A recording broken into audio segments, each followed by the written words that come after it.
Hello.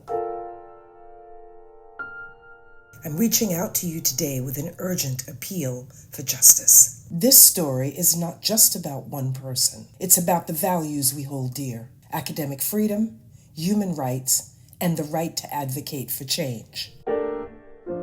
Dr. Tiffany Willoughby-Herard is a globally recognized scholar, tenured associate professor of global and international studies at UC Irvine, and professor extraordinarius in the Chief Albert Lutuli Research Chair at the University of South Africa. She is deeply devoted to her students and is recognized for her commitment to marginalized communities and for using her intellectual work to effect material change.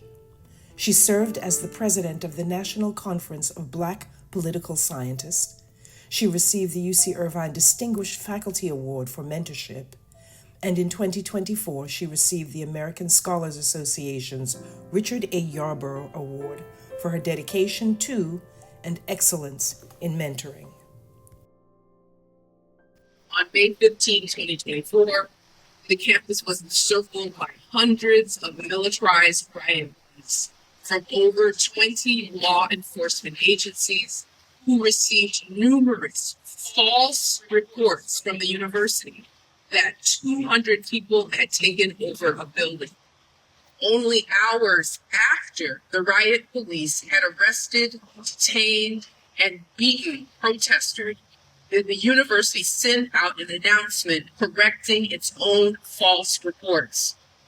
These militarized riot police at a lawful gathering at UC Irvine corralled, beat, stomped on, and arrested 50 human beings.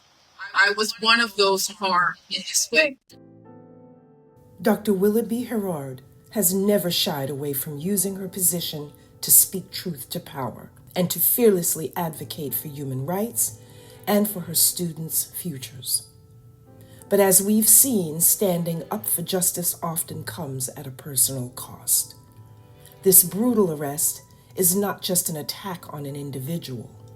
It's a threat to the very essence of academic freedom and the ability of scholars to engage in meaningful activism. Being afraid of student-led teaching and learning is like being afraid of the mission of a university itself. You can't be afraid of learning. The legal challenges facing Dr. Willoughby-Herard and other arrestees peacefully protesting on May 15th are significant.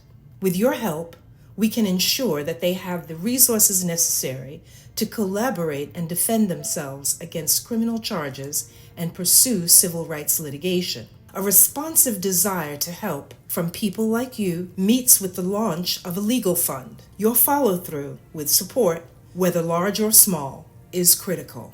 This case is far greater than the sum of one. It's about ensuring that scholars, activists, students, and everyday citizens have the right to stand up for human decency without fear of violent retribution. Please scan the QR code on your screen to donate. Together, we can ensure that Dr. Willoughby-Herard and others confronted with these challenges have resources to restore civil liberties for us all. Spaces of marronage and fugitivity all throughout institutional life are people who are chanting in their own tiny way to students, keep fighting for your rights and keep fighting for the freedom of Palestine, for the freedom of Congo, for the freedom of Sudan. Keep fighting, because when we fight, we actually win. We actually win.